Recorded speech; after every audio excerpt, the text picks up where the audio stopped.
اور جب میرے بندے آپ سے میرے بارے میں سوال کریں تو کہہ دیجیے بے شک میں قریب ہوں، میں پکارنے والی کی پکار کا جواب دیتا ہوں جب وہ مجھے پکارے. تو ان کو چاہیے کہ وہ میرا حکم مانیں اور مجھ پر ایمان رکھیں تاکہ وہ ہدایت پائیں. فاستغفروه ثم توبوا إليه إن ربي قريب مجيب. سو اس سے بخشش مانگو پھر اس کی طرف پلٹ آؤ، یقیناً میرا رب قریب ہے، قبول کرنے والا ہے. اللہم لک الحمد لا الہ الا انت وحدک لا شریک لک المنان بدیع السماوات والارض ذا الجلال والاکرام. اے اللہ، ساری تعریف تیرے لیے ہے، تیرے سوا کوئی الہ نہیں، تو اکیلا ہے، تیرا کوئی شریک نہیں، تو بہت نوازنے والا ہے، تو آسمانوں اور زمین کا پیدا کرنے والا ہے، اے جلال اور اکرام والے رب. اللہم صلی علی محمد وعلی آل محمد کما صلیت علی ابراہیم وعلی آل ابراہیم انک حمید مجید. اللہم بارک علی محمد وعلی آل محمد کما بارکت علی ابراہیم وعلی آل ابراہیم انک حمید مجید. آج ہم انشاءاللہ رزق میں کشادگی کی دعائیں پڑھیں گے. اللہ تعالیٰ نے انسان کو پیدا کیا اور پیدا کرنے کے بعد یوں ہی چھوڑ نہیں دیا، بلکہ انسانوں کی ضروریات بھی پوری کی، انہیں رزق عطا کیا، انہیں زندگی بسر کرنے کے اسباب بھی فراہم کیے. سورۃ الروم میں اللہ تعالیٰ فرماتے ہیں اللہ الذی خلقکم ثم رزقکم ثم یمیتکم ثم یحییکم هل من شرکائکم من یفعل من ذلکم من شیء سبحانہ وتعالی عما یشرکون. اللہ وہ ہے جس نے تمہیں پیدا کیا ہے، پھر تمہیں رزق دیا ہے، پھر وہی تمہیں موت دے گا، پھر وہی تمہیں زندہ کرے گا. کیا تمہارے شریکوں میں سے کوئی ہے جو ان کاموں میں سے کچھ بھی کرے، یعنی زندگی دے اور رزق دے یا موت دے؟ وہ پاک ہے اور بہت بلند ہے اس سے جو وہ شریک ٹھہراتے ہیں. تو اللہ سبحانہ تعالی رازق ہے اور اس کی صفت الرزاق بھی ہے، یعنی بہت زیادہ رزق دینے والا. اس نے آسمان و زمین کی تخلیق کے وقت ہی زمین کے اندر معیشت اور رزق کے وہ سارے سامان رکھ دیے تھے جس کی زمین والوں کو ضرورت تھی.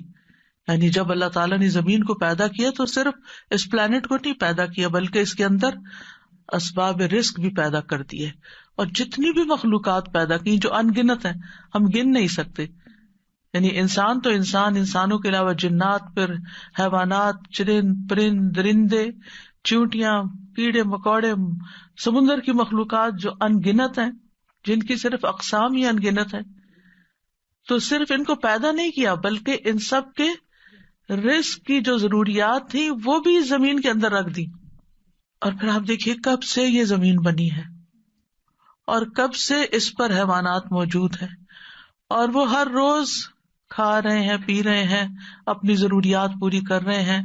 سبحان اللہ. یعنی انسان سوچے، اور اگر انسان اس کو شمار کرنا چاہے، گننا چاہے، تو آپ گن نہیں سکتے، آپ امیجن بھی نہیں کر سکتے کہ ہر روز کتنی مخلوق کیا کچھ نہیں کھا جاتی، اور پھر اگلے روز پھر، اور پھر دن میں صرف ایک بار نہیں، انسان تو حیوانوں سے بھی زیادہ کئی بار کھاتے ہیں. اور اللہ تعالیٰ دے رہا ہے اور دے رہا ہے اور دے رہا ہے، ہزاروں سال سے یہ سلسلہ چل رہا ہے، اور وہ سارے اسباب معیشت زمین کے اندر ہیں. یعنی ایسا نہیں کہ وہ کچھ کھا لیے تو پھر ختم ہو گئے. جیسے آپ اپنی فریج میں سے کچھ نکال لیں تو پھر دوبارہ تو وہ نہیں ملے گا جو آپ نے نکال لیا، لیکن اللہ کی زمین کے اندر جو کچھ ہے وہ آپ نکالتے جا رہے ہیں، اور پھر اللہ تعالیٰ دوبارہ ان میں سے پیدا کرتا چلا جا رہا ہے. نہیں ایک ٹری جو آج ہمیں نظر آتا ہے، معلوم نہیں اس کے پیچھے کتنی ہی چین ہے ٹریز کی کہ جن کا یہ بچہ ہے جو آج ہمیں نظر آ رہا ہے. تو یہ اللہ سبحانہ تعالیٰ ہی کی قدرت ہے اور اس کی طاقت ہے اور اس کی پلاننگ ہے. اسی لیے ہم جب رب کا لفظ استعمال کرتے ہیں تو ہم کیا کہتے ہیں؟ خالق، پیدا اس نے کیا، مالک بھی وہی، مدبر بھی وہی، رازق بھی وہی. یعنی رب کے اندر رازق کا لفظ بھی آتا ہے، یعنی اللہ تعالیٰ کی صفت رزق بھی آتی ہے. اس نے صرف پیدا نہیں کیا، صرف وہ مالک ہی نہیں ان چیزوں کا، بلکہ ان کی پلاننگ بھی کرتا ہے، مدبر ہے. اور پھر اس کے ساتھ ساتھ اس نے ان سب کے رزق کا بھی اہتمام کیا. اور رزق تو ایک چیز ہے، اور بھی تمام ضروریات کا اہتمام کیا ہے. سورۃ ہود میں آتا ہے وَمَا مِن دَابَّةٍ فِي الْأَرْضِ إِلَّا عَلَى اللَّهِ رِزْقُهَا، زمین میں چلنے والا کوئی جاندار ایسا نہیں مگر اس کا رزق اللہ ہی کے ذمے ہے. وہ پرندوں کو ان کے گھونسلوں میں، درندوں کو ان کی گھات میں، مچھلیوں کو سمندر کی تہہ میں، چیونٹیوں کو ان کے بلوں میں رزق فراہم کر رہا ہے. اور رزق کا مالک بھی صرف وہی ہے. سب کچھ اس کے ہاتھ میں ہے، سب کچھ اس کے اختیار میں ہے. وہ جس کے لیے چاہتا ہے رزق کشادہ کر دیتا ہے، اور جس کو چاہتا ہے نپا تلا دیتا ہے، جس کے لیے چاہتا ہے تنگ کر دیتا ہے. ان اللہ یرزق من یشاء بغیر حساب. لیکن بندوں کے لیے حکم کیا ہے کہ وہ نکلیں، رزق کی تلاش کریں، اللہ سے رزق طلب کریں. فابتغوا عند اللہ الرزق واعبدوہ، سو تم اللہ ہی کے ہاں رزق تلاش کرو اور اسی کی عبادت کرو. حیوانات رزق کی تلاش میں نکلتے ہیں، پرندے اپنے گھونسلوں سے نکلتے ہیں، چیونٹیاں بلوں سے نکلتی ہیں، اور اسی طرح باقی مخلوقات بھی اپنے رزق کی تلاش میں سارا دن مارے مارے پھرتی ہے. صبح خالی پیٹ نکلتے ہیں اپنے گھونسلوں سے پرندے، اور رات کو پیٹ بھرے واپس لوٹتے ہیں. لیکن پیٹ بھرنے کے لیے ان کو محنت کرنی پڑتی ہے اور کوشش اور بھاگ دوڑ کرنی پڑتی ہے، جو وہ سارے کر رہے ہوتے ہیں. تو انسان کے لیے بھی لازم کیا ہے کہ اللہ کو الرازق سمجھتے ہوئے اس کے ساتھ ساتھ کوشش کرے، محنت کرے، بھاگ دوڑ کرے، اور پھر اس کے بعد اس کی عبادت کے لیے بھی وقت نکالے. پرندوں کی تو تسبیح کافی ہے، لیکن انسان کو عبادت کے مختلف طریقے سکھائے گئے ہیں. اس سلسلے میں آج کی دعا سورۃ المائدہ میں اللہ تعالیٰ فرماتے ہیں قال عیسی ابن مریم اللہم ربنا انزل علینا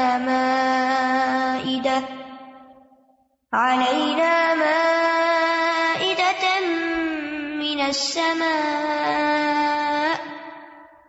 تكون لنا عيدا لأولنا وآخرنا وآية منك وارزقنا وأنت خير الرازقين.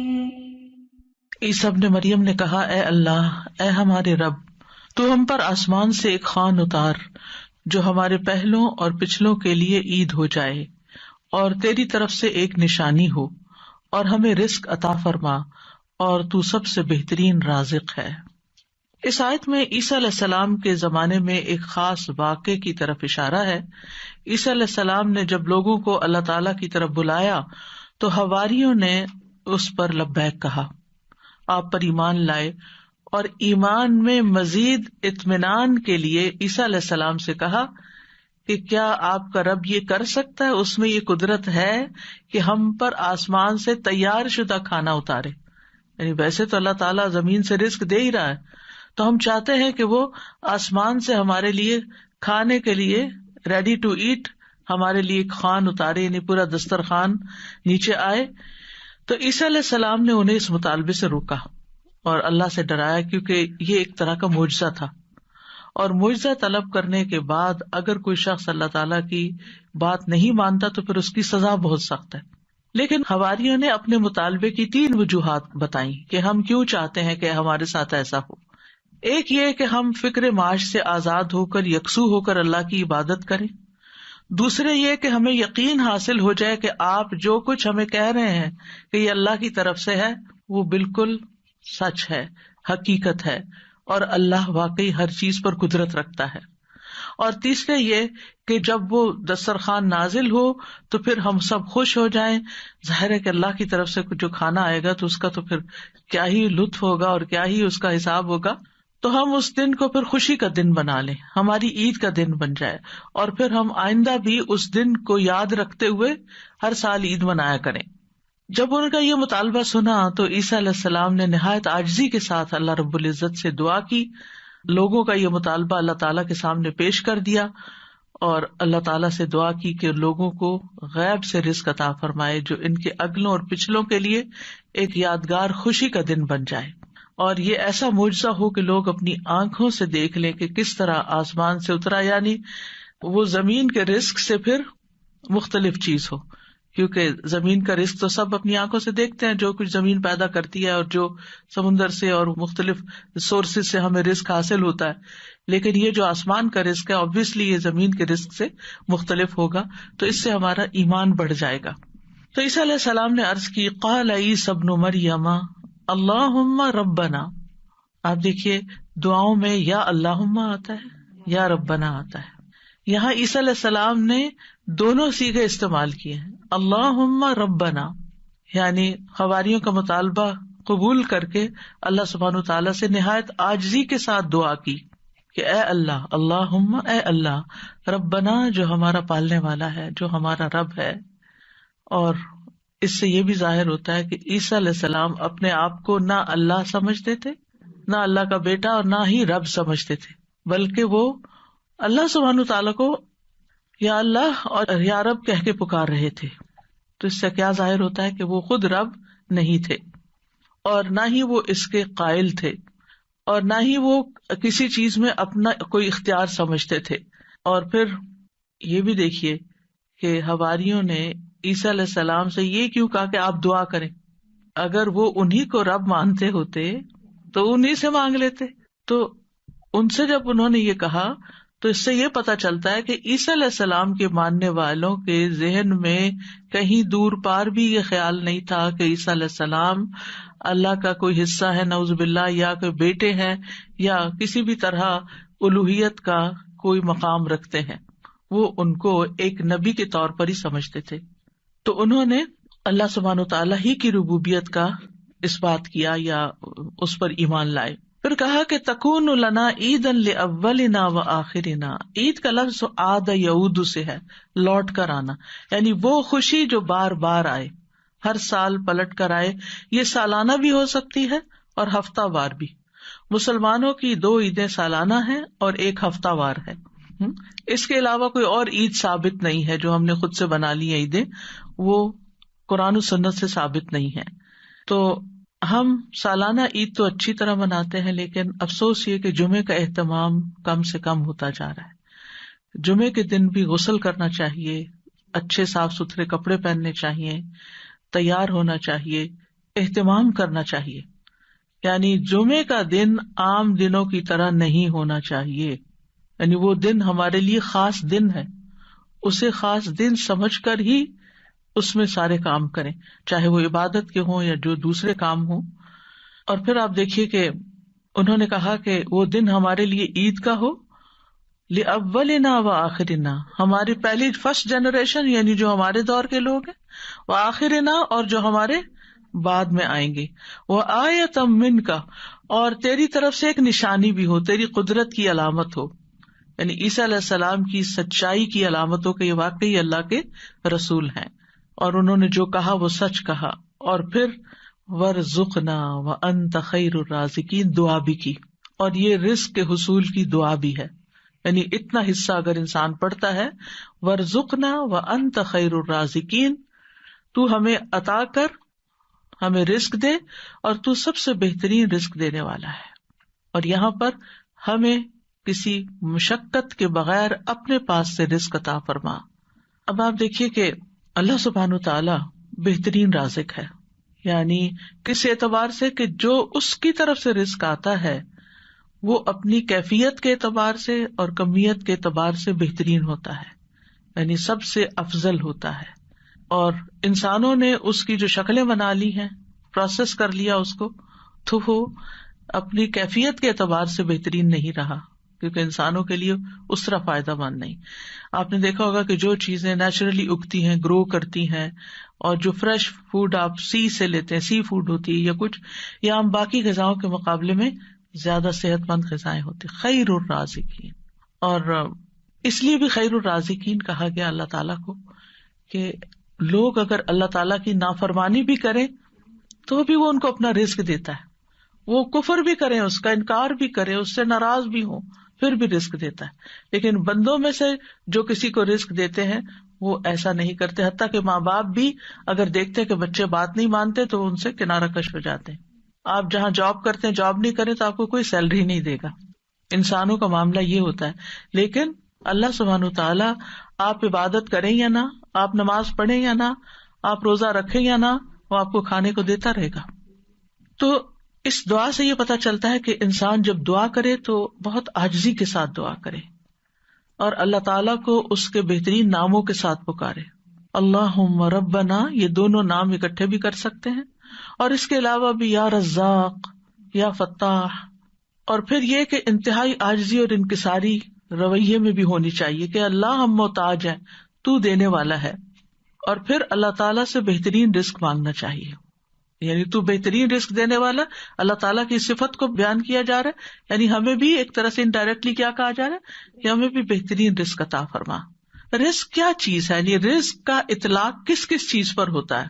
ابن منظور لسان العرب میں کہتے ہیں رزق سے مراد ہر وہ چیز ہے جس کے ساتھ ہر زندہ مخلوق کی زندگی قائم ہوتی ہے، یعنی جس پر زندگی کا انحصار ہوتا ہے، خواہ وہ چیز مانوی ہو یا مادی ہو.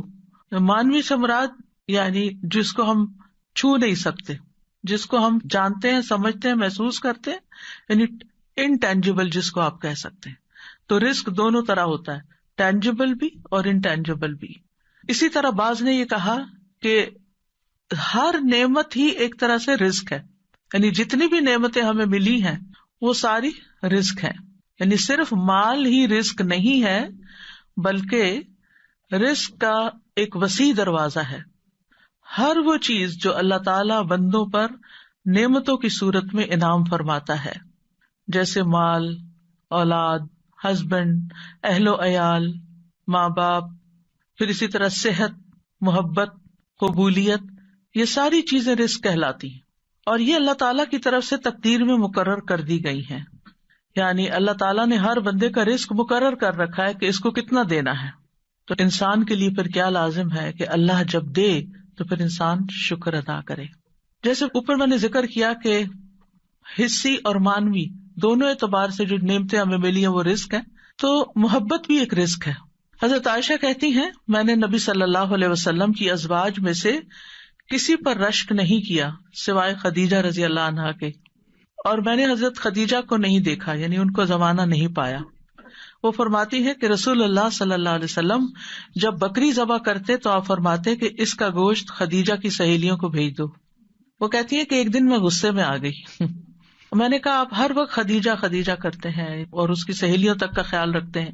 تو رسول اللہ صلی اللہ علیہ وسلم نے فرمایا انی قد رزقت حبھا، مجھے خدیجہ کی محبت عطا کی گئی ہے، یعنی اللہ نے میرے دل میں اس کی محبت ڈالی. انسان کسی کو مرنے کے بعد صرف محبت کی وجہ سے یاد رکھ سکتا ہے کہ جس کے ساتھ آپ کا کوئی قلبی تعلق ہو، اور یہ بھی اللہ دلوں میں ڈالتا ہے.